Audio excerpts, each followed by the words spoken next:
Ok, entonces la selección natural la vimos al inicio del curso y simplemente vimos que es un proceso adaptativo en donde se van a ir modificando la genética de los individuos de acuerdo a las necesidades medioambientales, ¿sí? Y tenemos otro tipo de selección, que es la selección artificial, que es la provocada por el ser humano, ¿ok? Entonces, esta selección artificial se ha dado en plantas y en animales y en algunos casos ha sido benéfica para los animales o para el ser humano y en otros casos ha sido catastrófica, ¿no? Hemos llevado a los animales o a las plantas a algunos puntos de no retorno en donde ya es muy difícil solucionar los problemas que se les han causado. El mejor ejemplo de selección artificial es la del perro.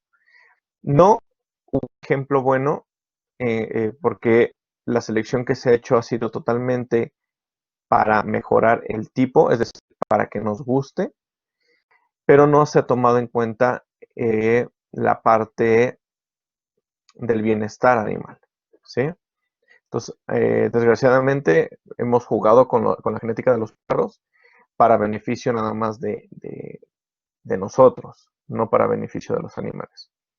Entonces, este es un problema, la selección artificial que se ha llevado en perros es una selección que ha llevado una serie de fenotipos y serie de genotipos muy diversos, este, pero sin llevar un control real de la genética, ¿ok? Les pongo como ejemplo algunos perros brachiocefálicos ahorita. Hay algunos programas que se están tratando de iniciar para disminuir los problemas que tienen los perros brachiocefálicos a nivel mundial.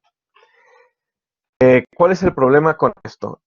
Que tenemos un estándar para cada raza, entonces el estándar para la raza lo define el país que es propietario de la raza, y si ese estándar te pide que tenga una forma el hocico, que tenga una forma el cráneo, entonces no puedes hacer mucho porque si mejoras al animal para que sea más sano, se sale del estándar de la raza y entonces lo van a mal calificar. Entonces tienen que cambiar los estándares raciales cada uno de los países, ¿no?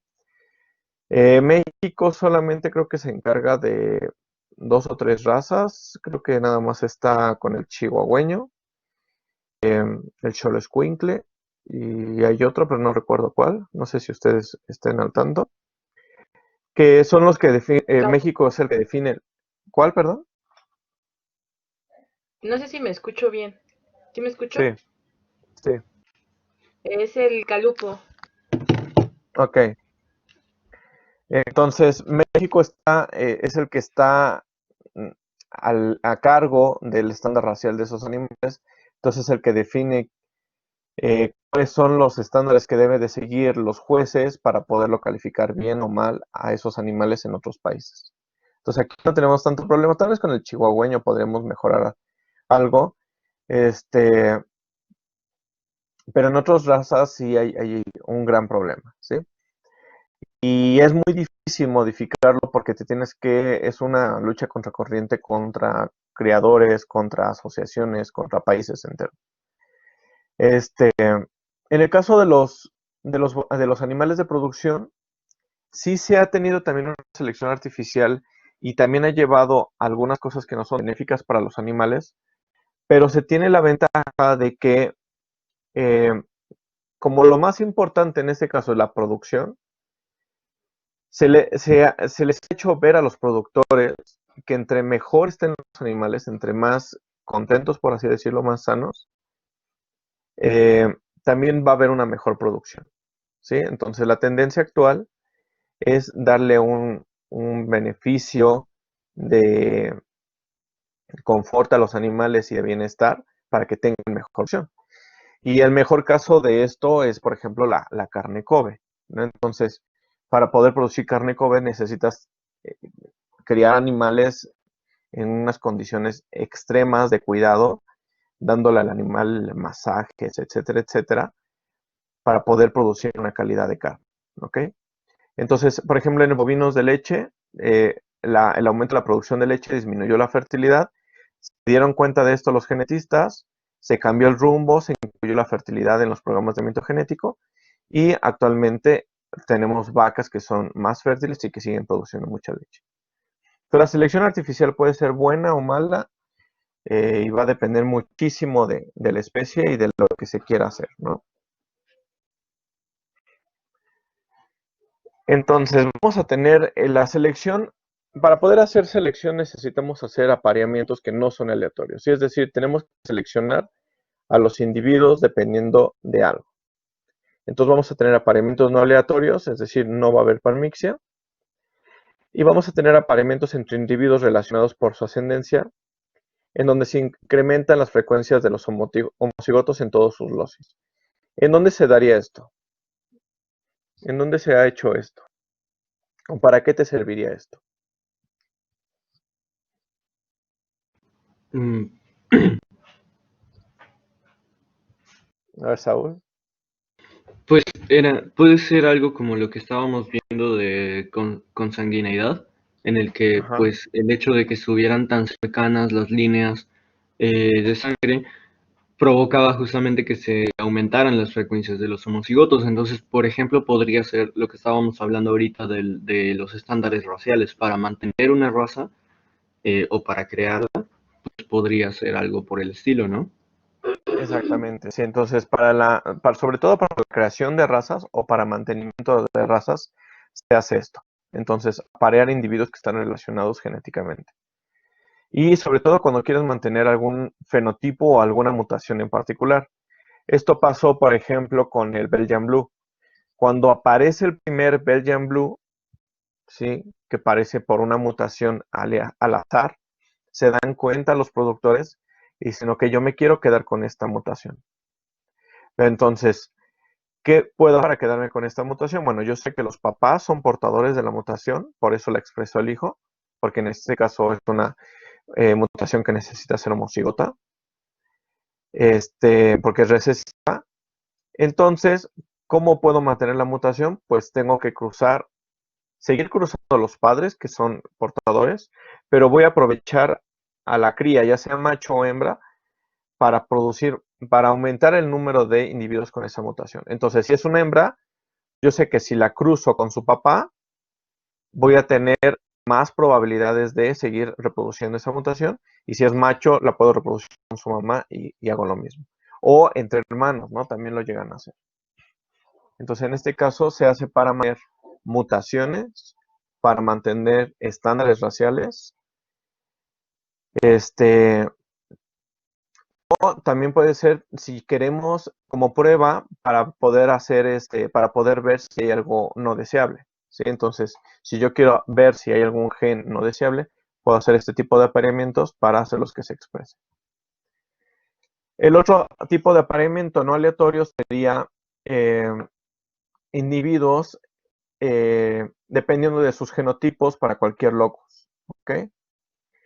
Entonces, básicamente aquí no vamos a ver la relación que tiene entre individuos, sino vamos a ver sus valores genéticos, ¿ok? Su genética de los individuos.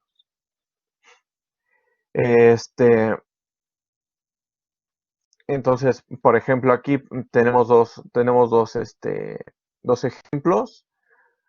Uno en donde se aparean individuos con el mismo fenotipo o con un fenotipo deseable, ¿sí? Vamos a suponer que yo quiero aumentar la estatura de los perros, entonces voy a cruzar solamente perros que sean muy altos. En este caso este tipo de apareamiento se le llama asociativo positivo, ¿sí? Simplemente porque estamos aumentando o estamos manteniendo la misma característica al hacer las cruzas. Y el otro tipo de apareamiento es el asociativo negativo, que es cuando se aparean diferentes fenotipos, ¿sí? En este caso, el aparear diferentes fenotipos, lo que se busca es aprovechar precisamente un efecto de teratosis. ¿Ok? Entonces, yo sé que son fenotipos muy diferentes, pero me convienen los dos. ¿Sí? Vamos a poner un ejemplo también en perros. Entonces, yo vamos a suponer el bulldog, y tengo al pitbull, ¿ok? Entonces, me gusta mucho la conformación del Bulldog, pero no me gusta que sea tan incapaz de moverse y con esos problemas respiratorios. Entonces lo cruzo con Pitbull. Entonces, ¿qué es lo que voy a tener? Voy a tener animales que son un poco más atléticos que los Bulldogs, pero con la apariencia chata y amorfa de los Bulldogs, ¿no? Entonces es como tratar de cruzar cosas diferentes para obtener un medio.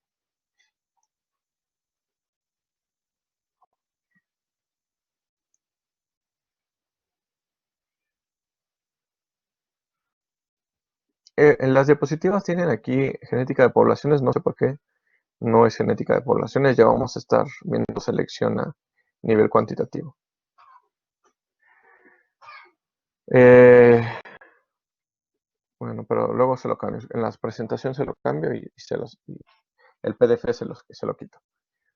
Entonces, en el apareamiento asociativo positivo vamos a aumentar los homocigotos, vamos a reducir los heterocigotos, ¿sí? Esto es un tanto obvio, ¿no? Si queremos cruzar individuos que tienen el mismo fenotipo, obviamente los homocigotos dominantes se van a aparecer, los homocigotos recesivos se van a aparecer, y los heterocigotos, si hubiera una variación en la dominancia, serían diferentes de los otros dos. Entonces, cuando yo cruzo solamente homocigotos, estoy haciendo asociativo positivo, ¿ok? Y en ese caso, habría una reducción de heterocigotos. Esto pasa mucho en las razas, ¿sí? ¿Qué es lo que va a pasar aquí? Bueno, que la población se va a empezar a dividir en grupos, ¿sí? El mejor ejemplo de esto son los perros. Si estamos seleccionando para la estatura o para el tamaño de los perros, ¿qué es lo que va a pasar? Si cruzo nada más altos con altos y chaparritos con chaparritos, pues va a llegar un punto en que tenemos un gran danés, ¿sí? Que tiene una altura a la cruz, no sé, 70, 80 centímetros o más. Y vamos a tener por otro lado los chihuahueños que tienen una altura a la cruz de 20 centímetros, ¿sí? Va a llegar un punto en que se va a alcanzar el equilibrio, ¿sí? Eso es normal, eso ya lo vimos en genética de poblaciones, va a llegar a un punto en que se va a mantener y ya no va a haber cambios. En el apareamiento asociativo negativo, lo que va a pasar es que se va a favorecer la producción de heterocigotos. Entonces, ¿qué quiere decir? Que yo estoy cruzando homocigotos a grande grande con homocigotos a chica chica, los cruzo y voy a estar produciendo puros heterocigotos, ¿sí? Van a estar cambiando las frecuencias génicas, sin embargo también se va a alcanzar debería de alcanzarse también un equilibrio. Y por lo regular, cuando se hace esto de forma natural, medio ambiente natural, el fenotipo más raro es el que tiene mayor probabilidad de éxito para aparearse. Eso creo que ya lo habíamos visto, ¿no? Ya habíamos visto ejemplos de esto.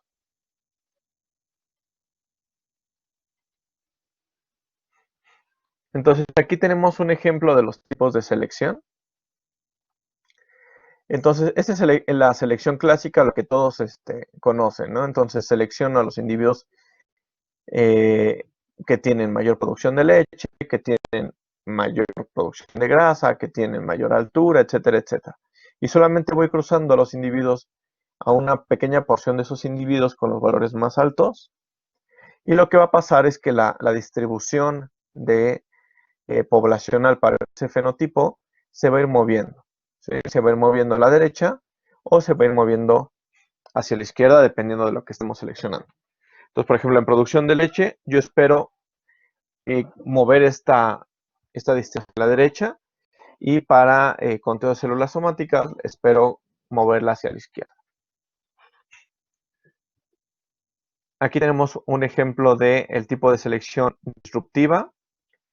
La disruptiva sería la que les estaba comentando, que es una asociativa positiva, en donde tenemos que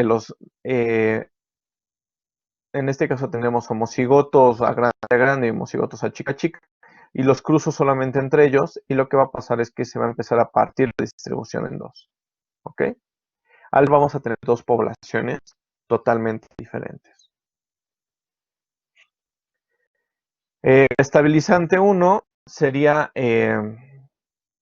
asociativa negativa, en donde lo que voy a hacer es estar cruzando los valores extremos, y lo que va a pasar aquí es que estoy favoreciendo a los heterocigotos que están en medio, entonces la variabilidad se va a empezar a disminuir, la campana se va a hacer un poquito más grande y la varianza se va a hacer un poco más pequeña. Otro tipo de selección que se conoce como estabilizante 2 es cuando se cruzan solamente los individuos del promedio. Esta es muy rara que se llegue a utilizar, pero sería más o menos lo que se hace en algunos animales de raza, ¿no? Entonces, si tú tienes un estándar racial y dices, es que quiero que mis perros tengan esta altura de la cruz, este tamaño de cráneo, esta posición de las patas, solamente vas a cruzar a los que tienes estándar. Entonces, animales que sean muy grandes, vamos a suponer, o muy pequeños, se salen del estándar racial, entonces esos no los vas a cruzar, sino solamente a los que están en el promedio. ¿Ok? ¿Preguntas? ¿Sí, Stephanie? ¿Puede volver a explicar la disruptiva? Perdón, es que no lo entendí Sí. muy bien.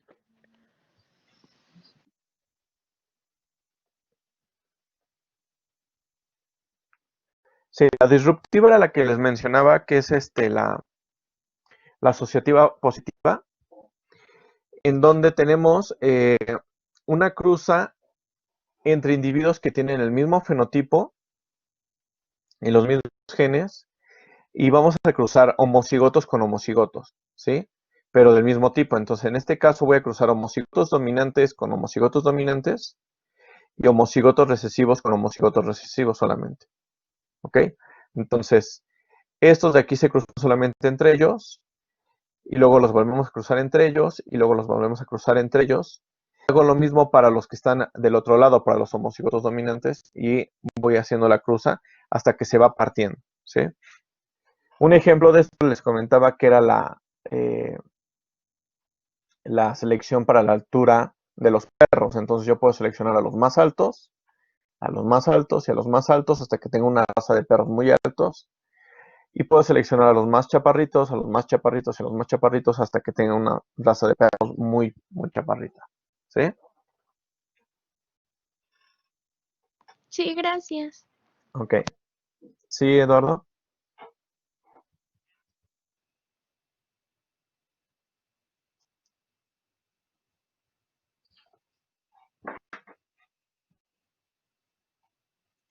¿Tienes una pregunta?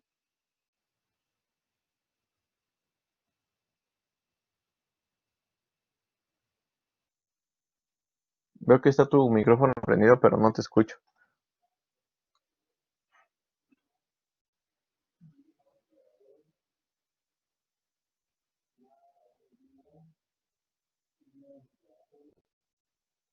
Sí, Eduardo, o si quieres escríbelo.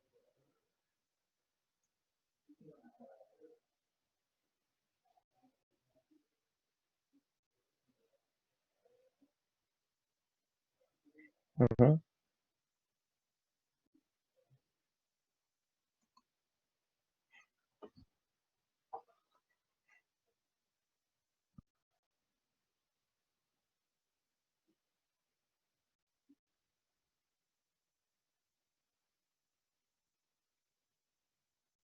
Entre la direccional y la estabilizante 2.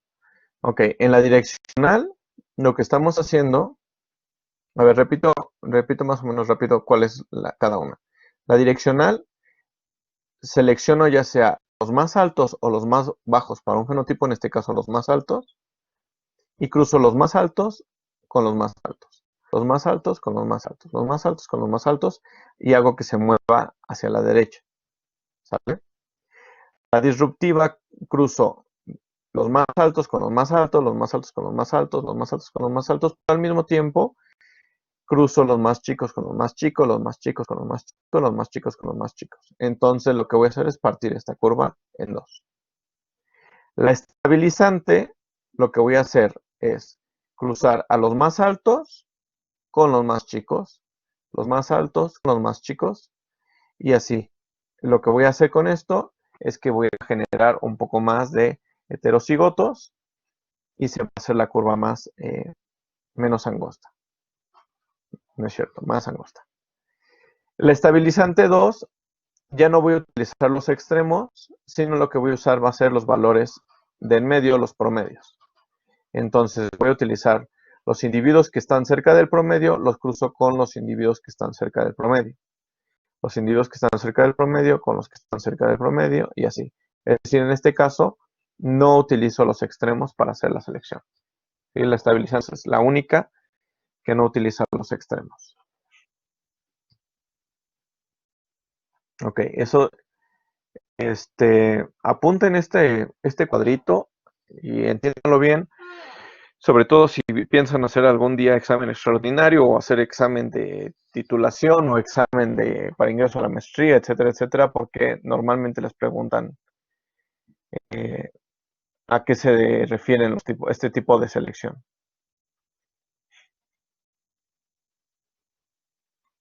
Bueno, entonces vamos a ver cómo se calcula la respuesta a la selección.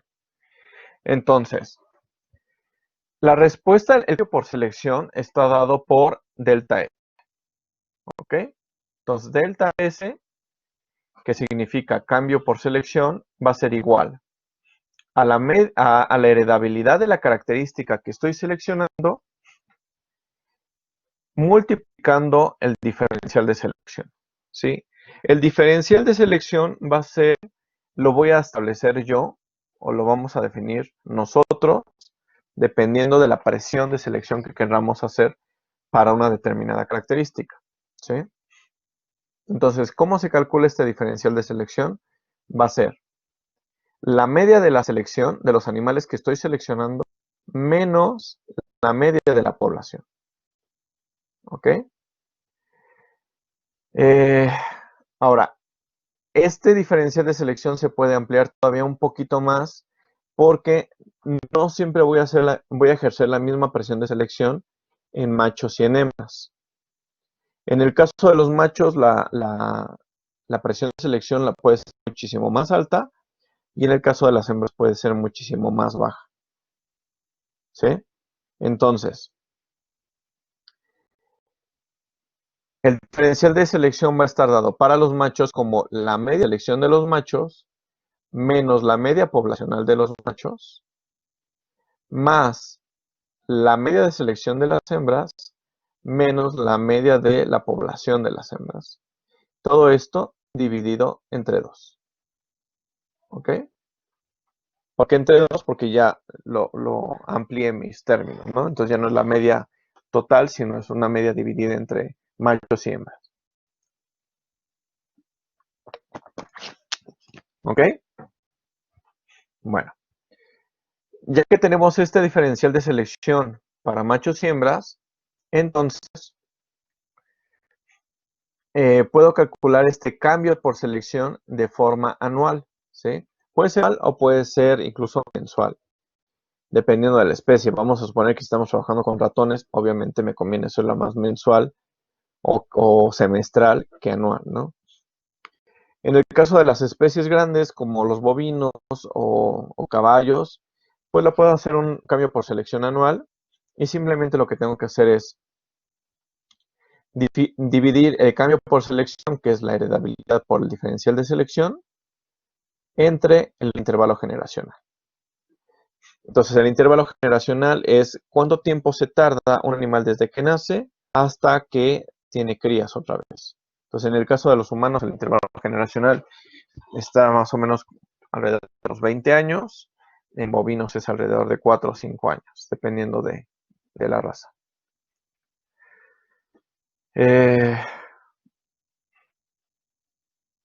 ¿Ok? ¿Dudas?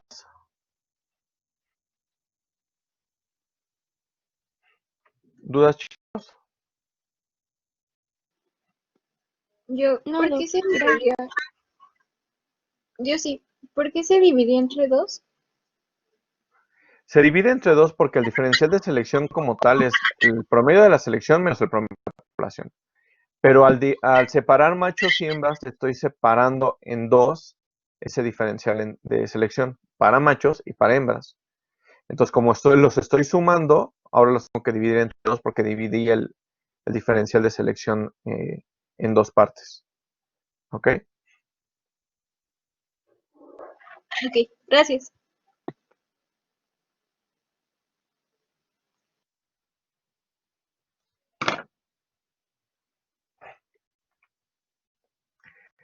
Ok, chicos, Doc, Sí. perdón, ya no escuché bien esto de intervalo generacional. ¿Es el tiempo que tarda la hembra en tener una cría desde que nace? ¿Ese tiempo que transcurrido? Sí, bueno, no nada más un hembra, o sea, esa especie en particular, ¿cuánto tarda en desde que nace hasta que puede volver a nacer una nueva generación? Ah, ok. Ok, Gracias. entonces, bueno, sí, de hecho sí estaría relacionado con la hembra, ¿no? Pero, eh, sí, por ejemplo, en el caso de los bovinos, vas a tardar desde que nace, vamos a poner un toro, si lo estás haciendo para los toros y quieres saber el diferencial de selección para los toros, necesitas esperarte hasta que tenga otra vez crías para poder saber cuánto va a tener cuánto mejoró, ¿no? Entonces vamos a suponer que ahorita nace un toro, a los 2 años ya se puede reproducir ese toro, ¿no? Después del año ya se podría reproducir, entre 1 y 2 años. Pero después de que se reproduce, tienes que esperar la gestación de las hembras. Y una vez nace la siguiente generación, pues ya tiene el intervalo generacional, ¿sí? Entonces tardaste más o menos 4 años, 4 o 5 años para poder tener una nueva cría. Por eso les decía que en el caso de los humanos es alrededor de 20 años y varía muchísimo de país en país, ¿no? En América Latina es muchísimo más bajo que en Europa. Bueno, aquí tenemos un ejemplo, tengo aquí media de producción. Esta media, no sé si sea de pesos de cerdos, creo que sí. Y el ejercicio que quiero que hagan es seleccionen el 20% mayor de la población con estos datos, ¿ok? Con una heredabilidad, vamos a ponerle de 0.35, ¿ok? Y díganme cuál es el cambio por selección. Entonces les doy unos minutos para que lo intenten hacer.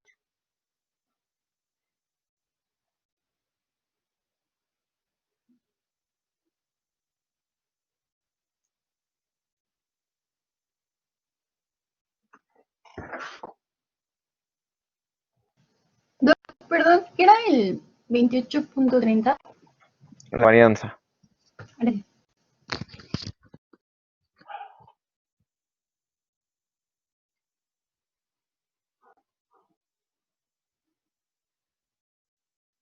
¿Ya lo apuntaron?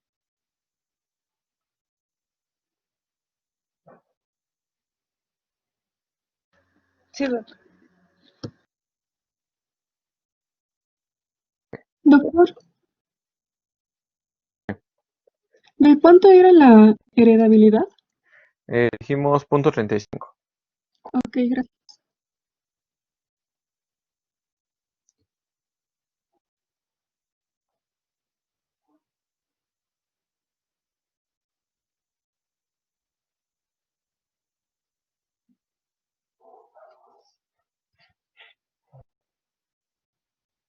Ok, ¿ya puedo quitar positiva?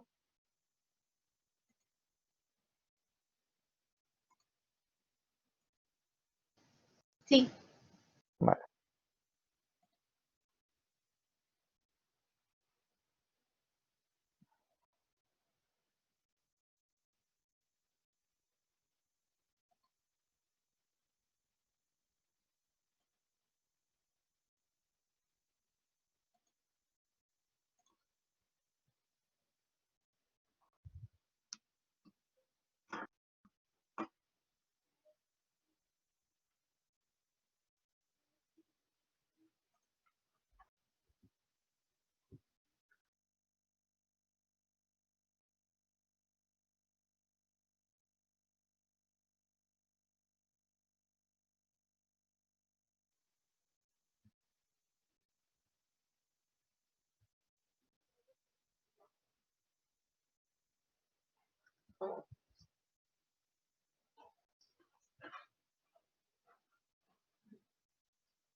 ¿Tienen dudas? ¿Cómo van?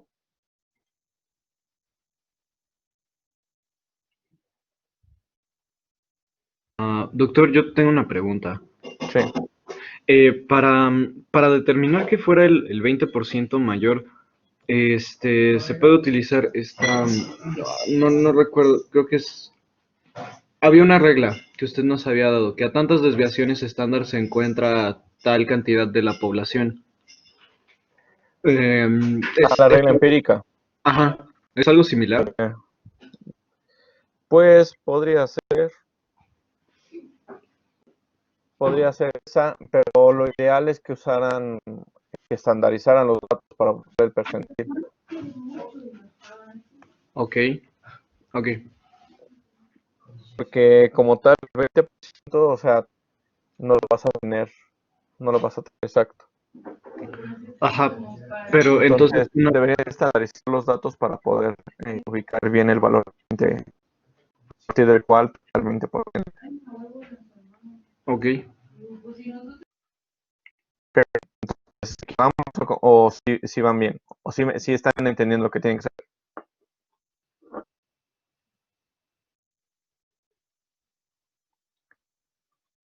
Dicen aquí, a ver, que están perdidas por 2.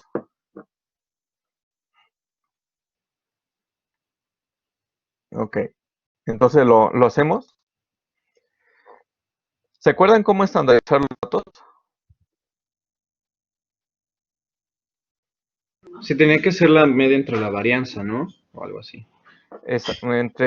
De hecho, es estandarizar, entonces desde la desviación estándar. Ah, Entonces, para estandarizar un dato lo tienen que desviar respecto a su media y dividirlo entre su desviación estándar. ¿Sí? A ujú. ver, nada más un segundo para hacer algo.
Ok, ¿me escuchan? Sale. Nada más fui por mi lapicito para poder. Este,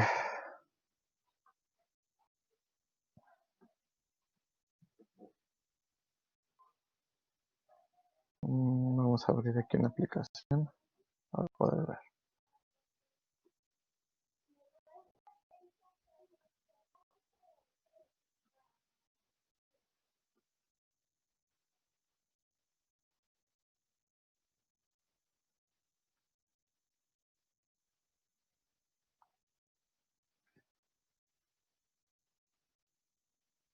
Ok, ya están viendo ahí la aplicación, ¿verdad? El Paint.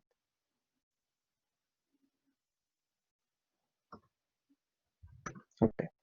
Entonces vamos a ponerlos de aquí. Eh, Dijimos que teníamos una heredabilidad de 0.35. Ok. No dimos ningún intervalo generacional, ni nada por el estilo. Luego dijimos que tenemos una media poblacional de 102.5. no estamos diferenciando machos y hembras, estamos... Tenemos una bolsa.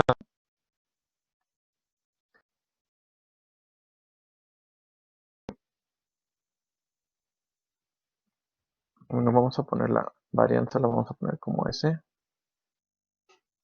porque es muestral de 28.30. ¿De cuánto sería la desviación estándar?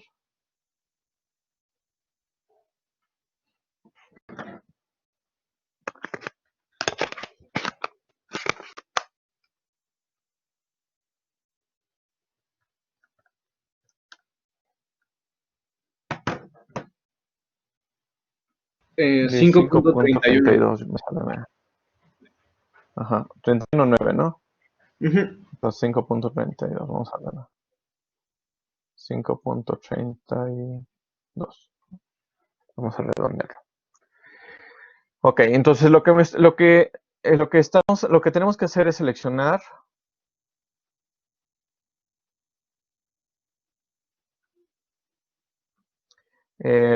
a partir del 20% más alto, ¿ok? Lo ideal, o sea, no sé, esto es realmente todo teórico, ¿sí? Lo estamos haciendo desde un punto de vista muy teórico. Lo ideal es que, pues, se seleccionara el 20%, se le sacara el promedio, etcétera, etcétera, y ya tuviéramos los valores reales de los animales. En este caso lo vamos a hacer desde un punto de vista muy teórico, entonces solamente vamos a tomar como media del 20% el percentil que me deja el 20% de los animales del lado derecho de la curva, ¿ok? Entonces, esto ya lo vieron en estadística, cuando vieron la distribución normal estándar y cómo estandarizar un dato. Entonces, la forma de estandarizar un dato, vamos a utilizar la distribución de Z, era a cada dato se le tenía que restar la media, ¿sí? X barra a XY se le va a restar X barra y esto se va a dividir entre su desviación estándar. ¿Ok? Esa es la forma en cómo se están estandarizando los datos. En este caso lo que necesito es el percentil, ¿sí? Es decir, necesito el valor de X a partir de un percentil.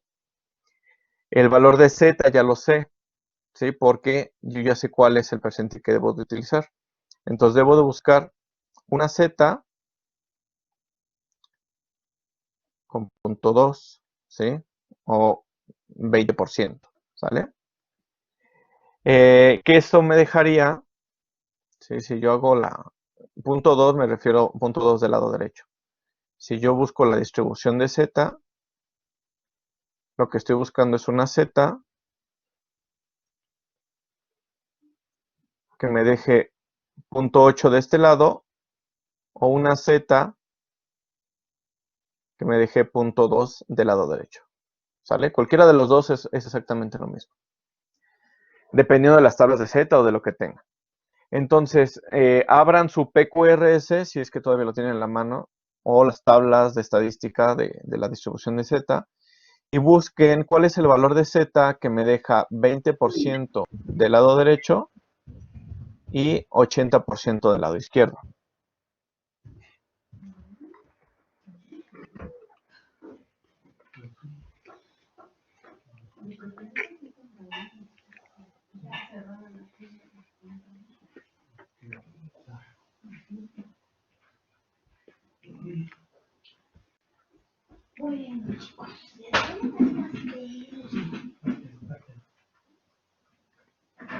¿Cuál es el valor de Z?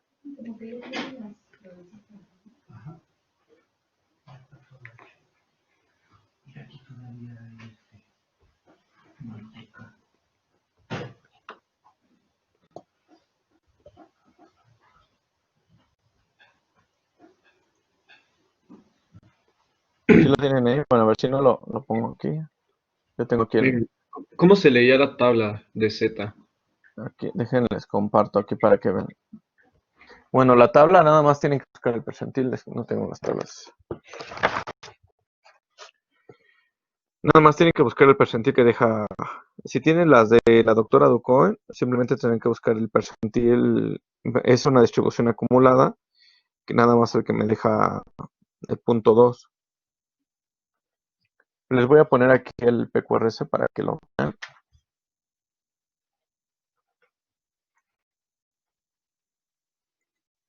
Entonces, aquí tienen el PQRS, ponen una distribución normal estándar, media 0, varianza 1 porque es una normal estándar, y tienen aquí en PDF la distribución. Entonces voy a buscar una distribución que me deje del lado izquierdo el 80%, del lado derecho el 20%.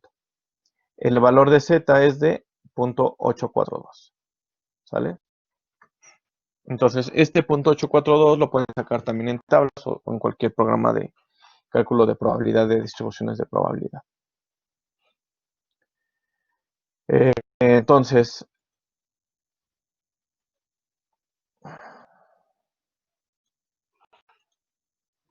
el valor de Z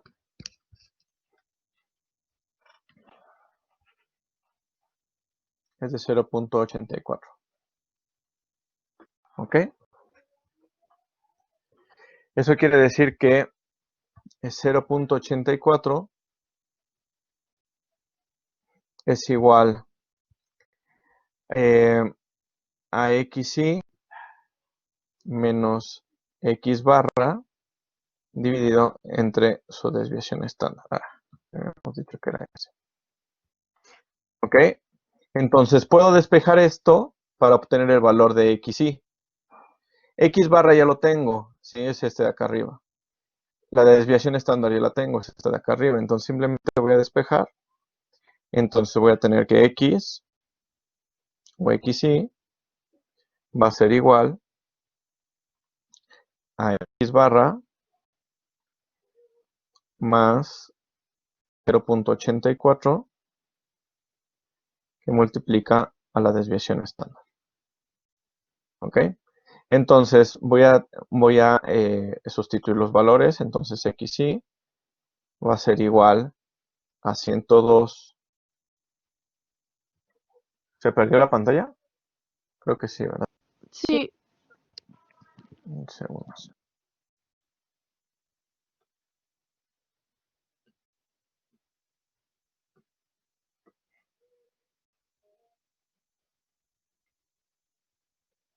Sí, Alison, ¿tienes alguna duda?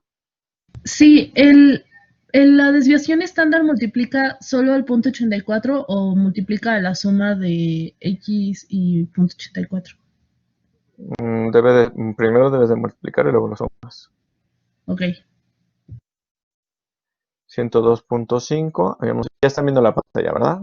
¿Y otra vez?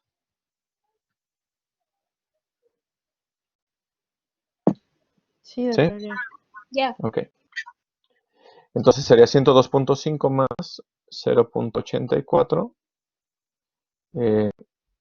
que multiplica a 5.32. ¿Ok? Entonces si resolvemos esto, xy sería igual a... Segundo. 106.97, ¿no? Redondeando, 96.8.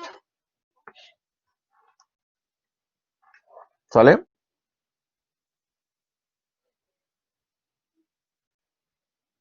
¿Sí? Sí, doc. Ok. Entonces ya tenemos, en este caso,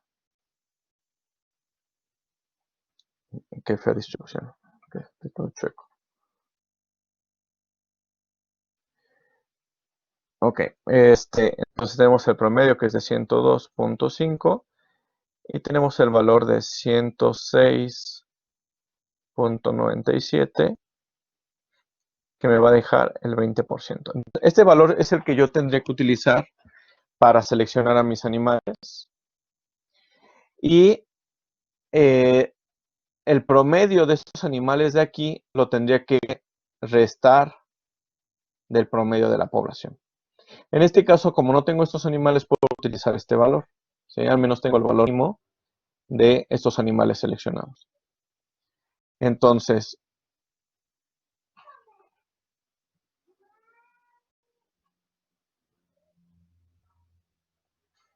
¿cómo voy a calcular el diferencial? Bueno, el cambio por selección. El cambio por selección iba a ser igual a la heredabilidad que multiplicaba el diferencial de selección. El diferencial de selección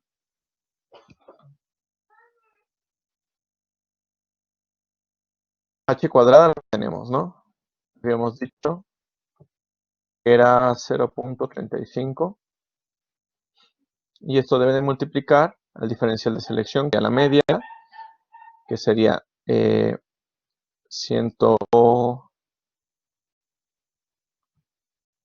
cierto, al promedio de los seleccionados, 106.97 menos 102.5. ¿Y cuánto les da esto?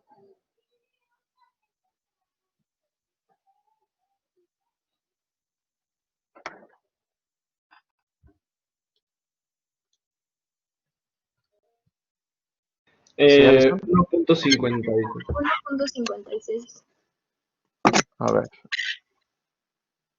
1.56.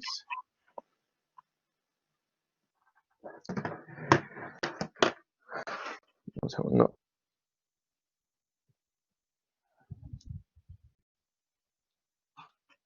$1.56. ¿Quién puede interpretar ese 1.56?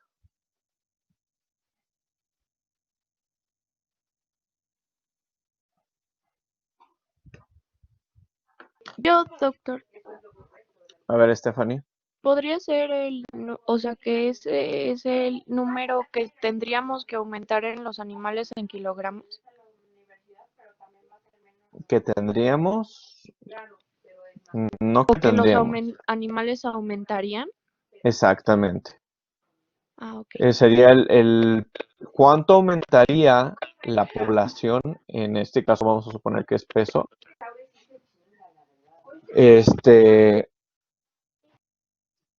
Si yo selecciono el 20% de los animales más pesados.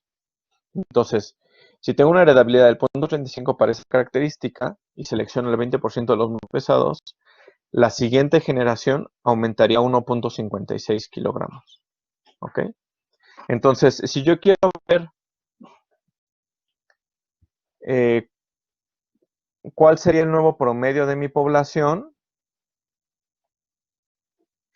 estoy en otro lado. Promedio de la F1 lo podría calcular como el promedio de la población actual, que en este caso sería de 102.5 más el cambio por selección, que sería 1.56. ¿Y cuánto sería esto? ¿Cuánto me daría?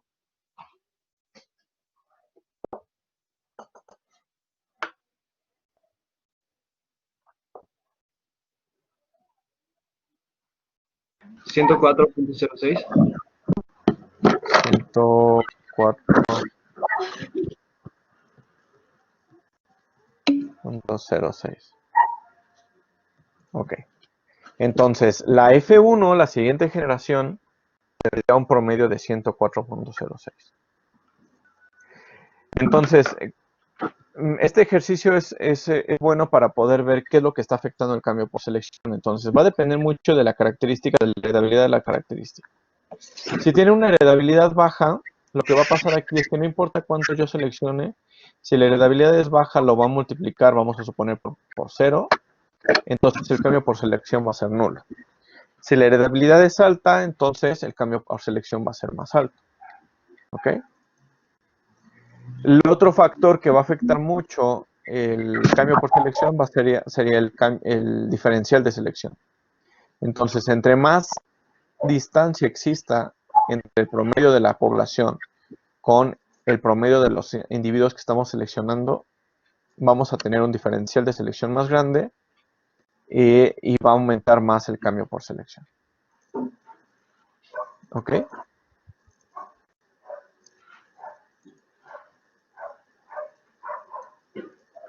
¿Dudas, chicos? Nada. Sí. Si no tuviéramos este programa, ¿cómo lo leeríamos en la tabla? Porque se me olvidó cómo leerlo.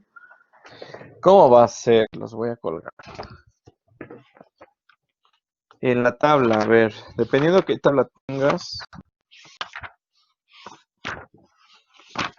A ver, un segundo. Sí, Doc, gracias. ¿Cuál tabla tienes? ¿Tienes los de las del libro de la doctora Duque? No, lo estoy buscando en internet. Ah, ok. A ver, un segundo. Creo que aquí tengo unas tablas, se las puedo pasar.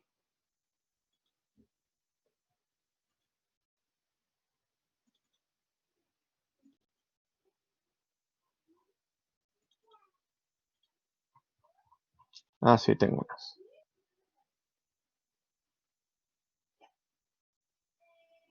Un segundo, ahorita se las voy a pasar.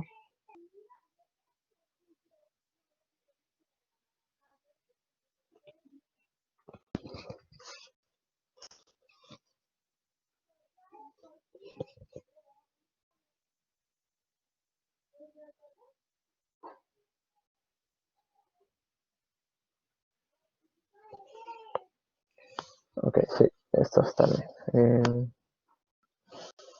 Se las voy a mandar por aquí. Y de todos modos se las mando también ahorita al grupo de WhatsApp.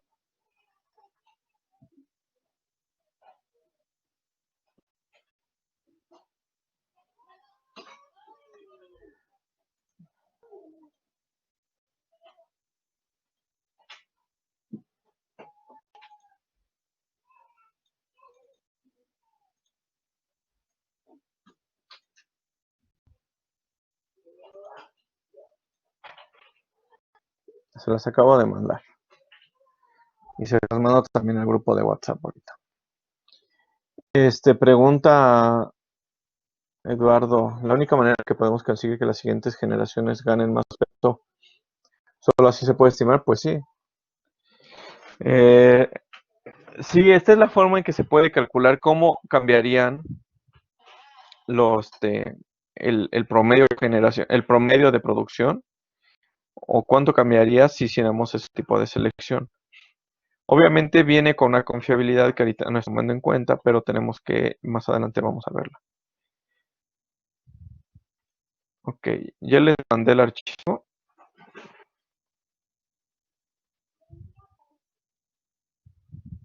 ¿Sí lo pueden ver?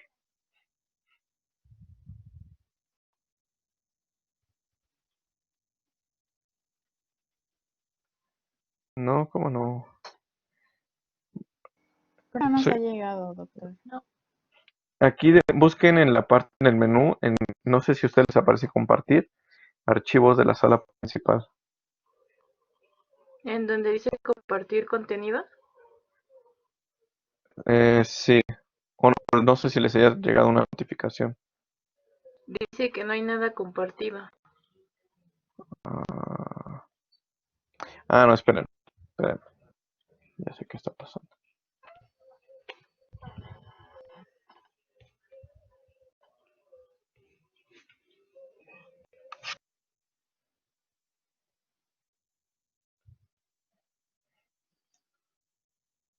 Ok, se las voy a mandar por WhatsApp.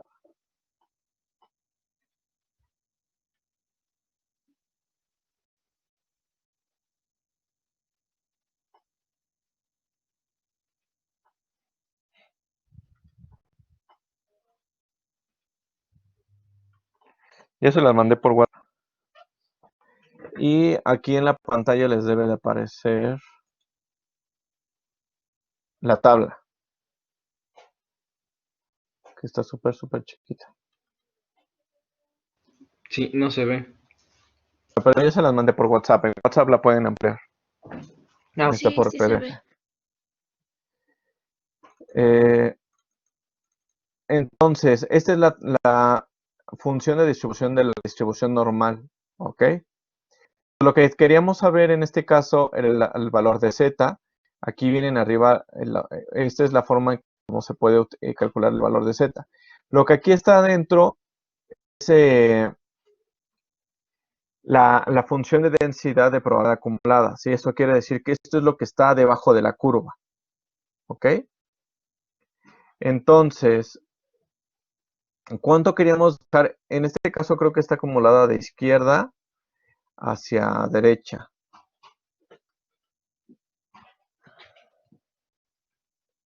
Entonces, ¿cuánto queríamos dejar del lado izquierdo? Punto 8. Punto 8, ¿sale? Entonces, bueno, no están viendo mi manita, ¿verdad? Que muevo aquí. Todo lo que está dentro de la tabla es lo que está es el área que está ocupado, ¿sale? Entonces, lo que tenemos que buscar ahí es el punto 8. Entonces, buscamos el punto 8 dentro de la tabla y está en la 1, 2, 3, 4, en la quinta columna, no, en la sexta columna. Y en el renglón, uy, no sé qué renglón sea. Déjenme ver si lo puedo mejor. Me salgo de aquí para que se los pongo en la pantalla un segundo. Que creo que así no se ve nada.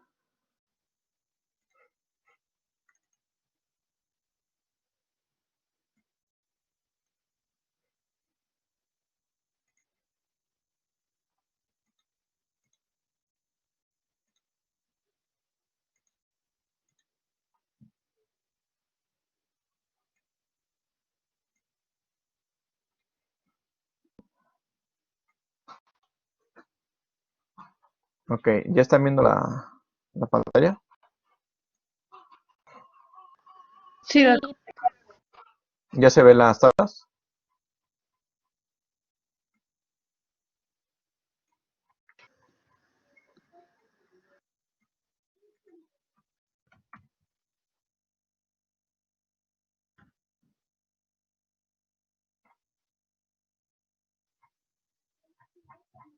Entonces nos ya, vamos ya se a ve. distribución normal.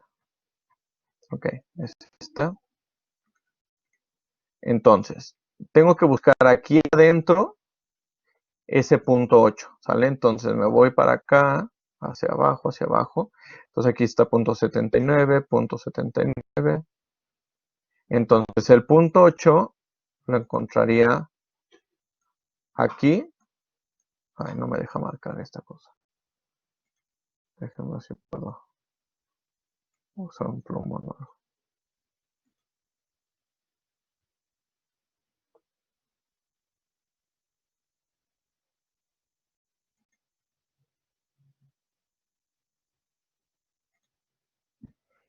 Ok, vamos a ver. El punto 8 lo encontraríamos aquí, pero está un poquito pasado hacia arriba. Y el otro punto 8 lo encontraríamos acá, que sería punto 7995. ¿Sale?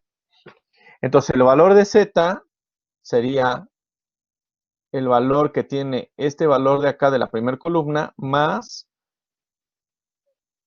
el que tiene el primer renglón. Entonces en este caso el valor de Z, si me voy aquí, si utilizo este, sería punto 84.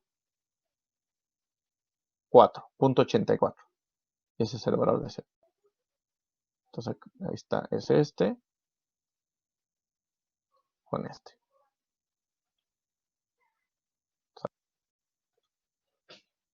Doc, es que se trababa su pantalla. Bueno, no sé si a lo mejor solo me pasó a mí, pero... A ver, ahí lo O trato sea, de poner. Entonces, ese es el área que estoy dejando. Entonces aquí estoy dejando 80% del área lo estoy dejando aquí. Entonces el valor de Z es, la primera columna es punto 8, estos son los valores de Z, más punto 04 es punto 84. ¿Ok? ¿Sí? sí, ya entendí. Gracias. Si Sí, ya. quisiéramos el 90%, pues tendría que buscar dentro de esta tabla el 90%, de que sería punto 9032. Creo que el más cercano sería uno de estos valores. Entonces el 90% sería este, por ejemplo.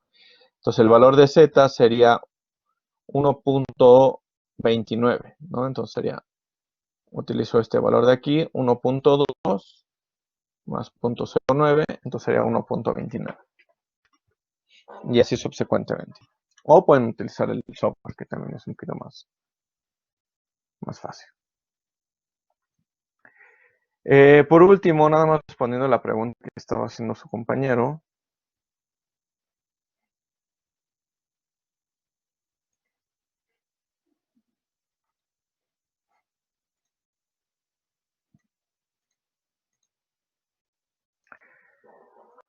Para aumentar la respuesta a la selección tenemos que pensar en aumentar la heredabilidad de la característica. ¿Sí? Entonces, ¿cómo puedo aumentar la heredabilidad de la característica? ¿Eso se puede hacer?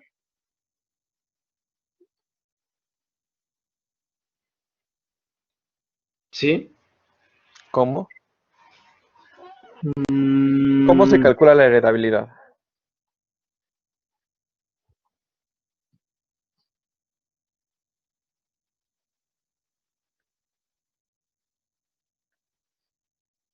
Es con las varianzas. Ok. La varianza general entre... era lo de la fórmula del fenotipo, ¿no? Lo que nos había dicho. Exactamente. Entonces, tenemos fenotipo es igual a la varianza genética más la varianza del medio ambiente. Sí. Y la heredabilidad va a ser la varianza genética dividida entre la varianza total. Ujú. ¿Ok? Entonces, la única forma de poder aumentar la heredabilidad es si aumento la varianza genética, ¿sí? O disminuyo la varianza medioambiental. Entonces, ¿cómo podría hacer esto?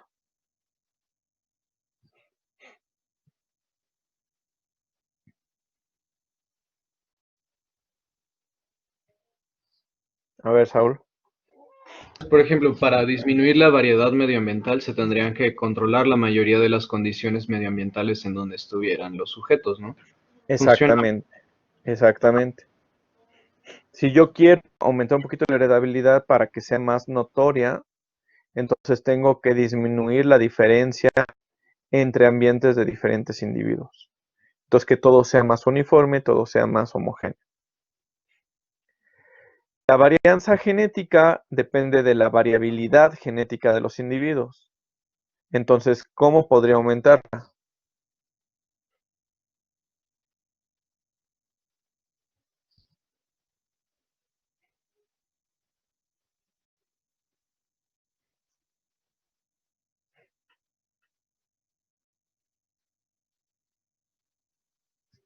¿Cómo se puede aumentar?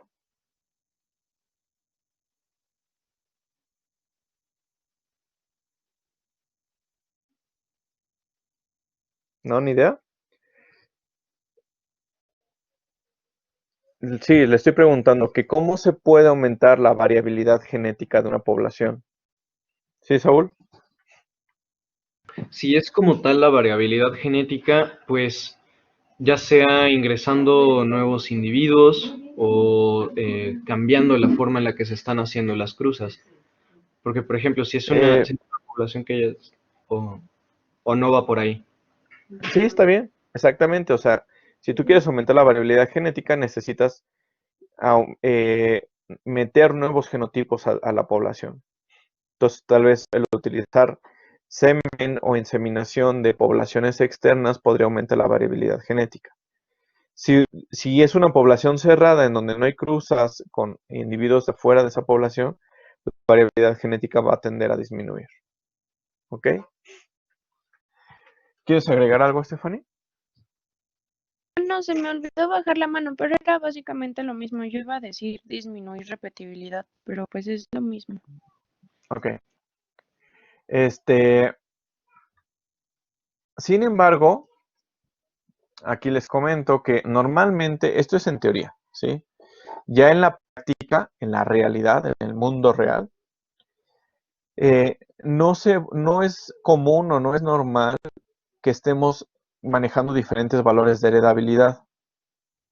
Normalmente cuando se hace una evaluación genética, se establece cuál es el valor de heredabilidad en un inicio y se trata de mantener el mismo valor a través de diferentes generaciones. ¿Ok? Para que no haya variabilidad que dependa de la heredabilidad. ¿Sí? Entonces tú quieres que el cambio por selección se deba al diferencial por selección y no al cambio por la heredabilidad. Entonces normalmente cuando se hacen evaluaciones genéticas, se fijan los valores de heredabilidad y se juegan y nada más con el diferencial de selección. ¿Ok? Preguntas, chicos, comentarios.